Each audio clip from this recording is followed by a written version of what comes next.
हम विश्वास के साथ कह सकते हैं इस देश के गरीबों की तकदीर को बदल करके रख देगा। और इसीलिए हम सबको इस जन स्वाभिमान रैली के माध्यम से, क्योंकि इस जन स्वाभिमान रैली में मुझे किसान दिखाई दे रहा है, मुझे नौजवान दिखाई दे रहा है, और मुझे समाज की अंतिम पायदान पर खड़ा हुआ व्यक्ति जो सामाजिक न्याय की लड़ाई को आगे लड़ना चाहता है वह दिखाई दे रहा है। और इसलिए मैं कह सकता हूं हम सबको अंतःकरण की गहराइयों से देश के प्रधानमंत्री आदरणीय श्री नरेंद्र मोदी जी का आभार व्यक्त करना चाहिए, जिन्होंने जीएसटी लागू करके इस देश के गरीबों के उत्थान का एक मार्ग प्रशस्त कर दिया है।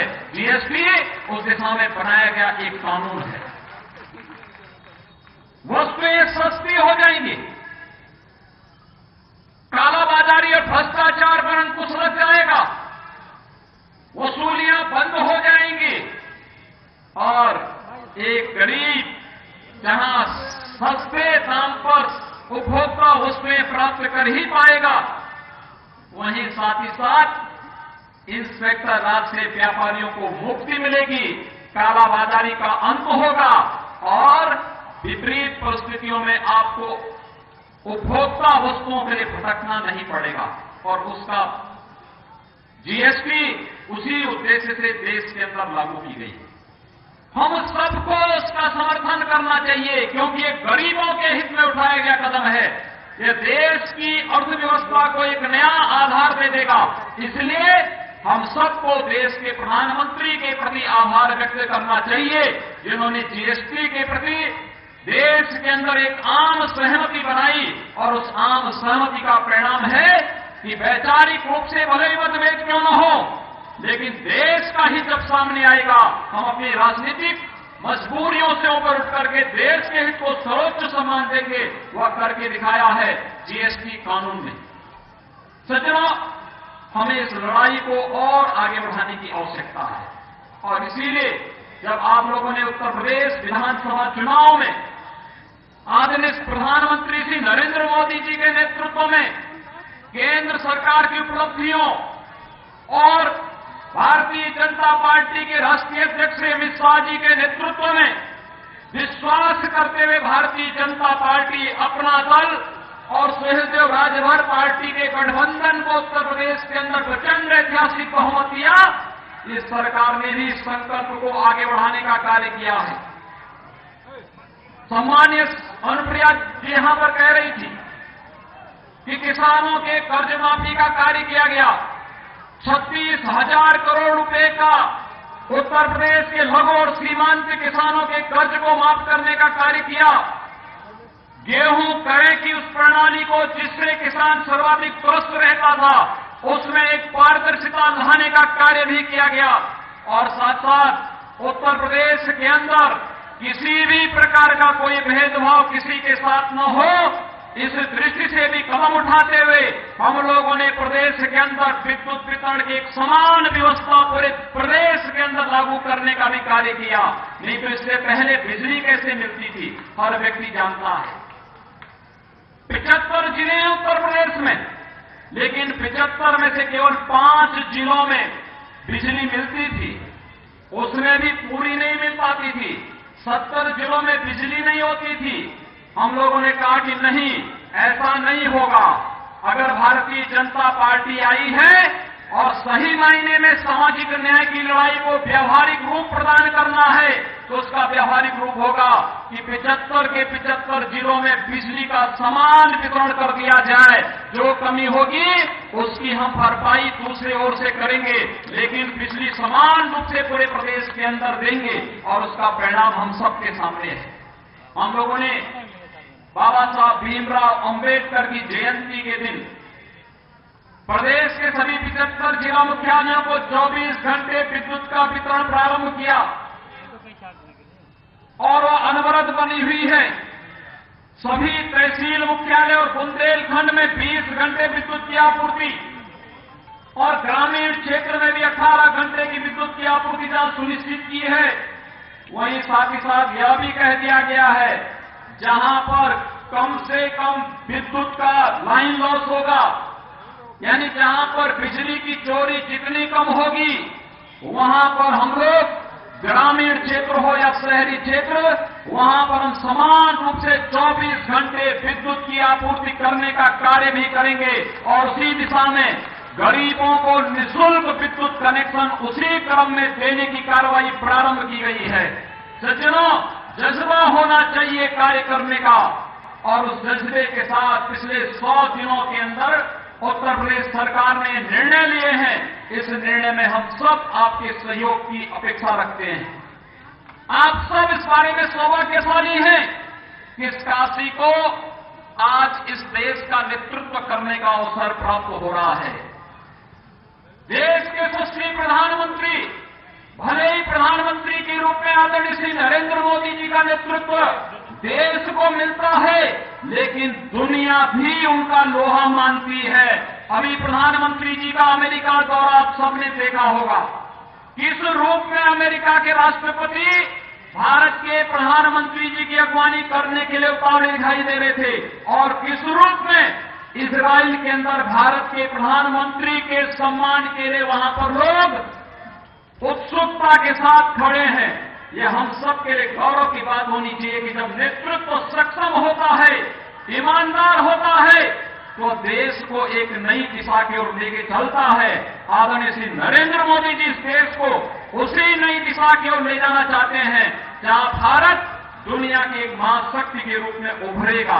और भारत दुनिया की महाशक्ति के रूप में उभरेगा मतलब भारत में गांव, भारत का किसान, भारत का नौजवान, भारत का गरीब, भारत की महिलाएं, इन सब के उत्थान का मार्ग यहां से प्रशस्त होता हुआ दिखाई देता है। और ये कार्य आप देख सकते हैं, भारतीय जनता पार्टी के नेतृत्व में अपना दल ने केंद्र की सरकार में भी सहभागिता की है और प्रदेश की सरकार में भी सहभागिता करने के साथ साथ देश और प्रदेश के अंदर विकास की योजनाएं कैसे बननी चाहिए, सामाजिक न्याय की इस लड़ाई को हम आगे कैसे बढ़ा सकते हैं और कैसे इस देश के गांव में निवास करने वाले लोगों को बुनियादी सुविधाएं प्राप्त होनी चाहिए, इसके बारे में सरकारें बड़ा चिंता कर रही हैं। इसलिए क्योंकि इन्होंने इस देश के अंदर उन सामाजिक विकृतियों को देखा है जिसने समाज को बांटा है। समाज की समस्या का समाधान जातिवाद नहीं हो सकता। समाज की इन समस्याओं का समाधान परिवारवाद भी नहीं हो सकता। इन समस्याओं का समाधान केवल और केवल सामाजिक न्याय की इस लड़ाई को व्यवहारिक धरातल पर उतारने वाली सरकारें हो सकती हैं और कार्य केंद्र में आदरणीय श्री नरेंद्र मोदी जी के नेतृत्व की सरकार कर रही है। और इसीलिए प्रधानमंत्री जी ने नारा दिया था सबका साथ और सबका विकास का, जिसमें हमें कोई भेदभाव किसी के साथ नहीं करना है, न जाति के नाम पर, न मत के आधार पर, न मजहब के आधार पर, न लिंग के आधार पर, न किसी आधार पर कोई भेदभाव नहीं, लेकिन तुष्टीकरण भी नहीं। हम उत्थान सबका करेंगे, हम विकास सबका करेंगे, लेकिन तुष्टीकरण किसी का नहीं करेंगे। और एक उस दिशा में बढ़ने वाली सरकार, उसी का अनुसरण उत्तर प्रदेश की सरकार ने प्रारंभ किया है। ये 100 दिन का कार्यकाल किसी सरकार के लिए एक बहुत बड़ा कार्यकाल नहीं।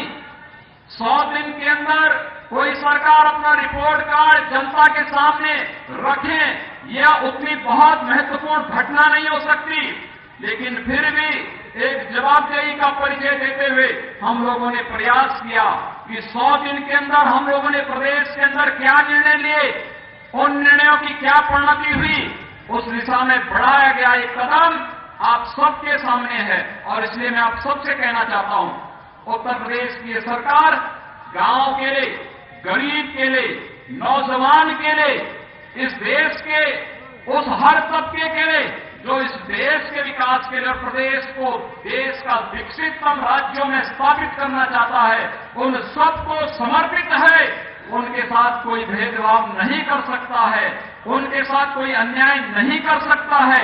इस संकल्प को लेकर के हम आज पूरी तरह प्रतिबद्ध हैं और उसी प्रतिबद्धता को दोहराने के लिए आज हम सब इस जन स्वाभिमान रैली में यहां पर उपस्थित हुए हैं।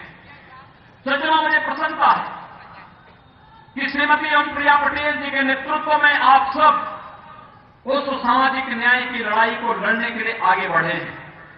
हम सबको सोचना चाहिए इस देश के प्रदेश के अंदर किसानों की माली हालत में कैसे सुधार हो। आदरणीय प्रधानमंत्री जी बार बार इस बारे में कहते हैं, बहुत सारे कार्य हैं जिस पर हम लोग देश के सामने एक आदर्श प्रस्तुत कर सकते हैं। किसानों की आय दोगुनी करने के लिए एक नई तकनीक के साथ उस किसान को जोड़ना। मैं मानता हूं उत्तर प्रदेश की धरती में भी एक क्षमता है, जितना अन्न उत्पादन वर्तमान समय में हो रहा है, इसका 4 गुना अन्न उत्पादन करने की क्षमता उत्तर प्रदेश की धरती पर है। और अगर आप सभी एक बार इस दिशा में प्रयास प्रारंभ कर देंगे तो बहुत अच्छी स्थिति पैदा हो सकती है। हम किसानों की आय को कई गुना बढ़ा सकते हैं और उत्तर प्रदेश की सरकार उस नई तकनीक को देने के लिए आपके साथ पूरी तरह प्रतिबद्ध दिखाई देती है। हम लोगों ने इसलिए 20 नए कृषि विज्ञान केंद्र उत्तर प्रदेश के अंदर खोलने के लिए अपनी सहमति दी। उत्तर प्रदेश के अंदर कृषि विश्वविद्यालयों को नई तकनीक के साथ जोड़ने का कार्य प्रारंभ किया है और इसीलिए प्रोक्योरमेंट सेंटर के माध्यम से, गेहूं क्रय केंद्र के माध्यम से, धान क्रय केंद्र के माध्यम से हम एक नई व्यवस्था देने जा रहे हैं, जिसके माध्यम से किसानों को उनकी उपज का सही दाम मिल सके, किसानों के साथ किसी प्रकार की कोई धोखाधड़ी न हो सके, किसी भी प्रकार का न्याय न हो सके, समाज के हर तबके के कल्याण के लिए एक एक नई योजना के साथ जहां केंद्र की मोदी जी के नेतृत्व की सरकार कार्य कर रही है, उसी आधार पर प्रदेश की सरकार भी उन मूल्यों, उन आदर्शों को स्थापित करने के लिए पूरी तरह संकल्पित होकर के कार्य करना चाहती है। और आज के इस अवसर पर जब आप सब अपने स्वर्गीय नेता डॉक्टर सोनेलाल पटेल जी की 68वीं जयंती के कार्यक्रम को यहां पर इतने उत्साह के साथ संपन्न कर रहे हैं, आप सबसे मेरा यही आग्रह होगा, डॉक्टर सोनेलाल पटेल जी की लड़ाई सामाजिक न्याय की लड़ाई थी। एक और लड़ाई जिसे कभी बाबा साहब डॉक्टर भीमराव अंबेडकर जी ने प्रारंभ किया था, जिस लड़ाई के लिए समाज में कोई विषमता न हो, किसी के साथ अन्याय न हो, किसी पर अनावश्यक अत्याचार न हो, कोई व्यक्ति अपने हक से वंचित न हो, यही तो लड़ाई थी उनकी। और उसी लड़ाई को लड़ने के लिए आज आपके पास सौभाग्य का अवसर है।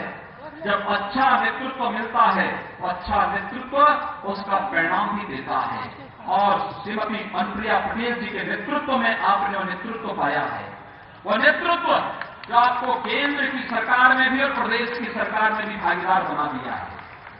दोनों सरकारों में भागीदारी और उस भागीदारी के माध्यम से समाज के उत्थान का मार्ग प्रशस्त करना, उसके हितों को संरक्षण देना, कहीं पर अन्याय हुआ तो उस अन्याय का प्रतिकार करके सामाजिक न्याय की लड़ाई को आगे बढ़ा देना, और वह कार्य बखूबी उनके नेतृत्व में आप सब कर रहे हैं। मैं आप सबका आह्वान करूंगा कि श्रीमती अनुप्रिया पटेल जी ने जिस रूप में आदरणीय श्री अमित शाह जी के साथ मिलकर के प्रदेश और केंद्र में एक समन्वय स्थापित किया है, वह समन्वय आगे बना रहना चाहिए।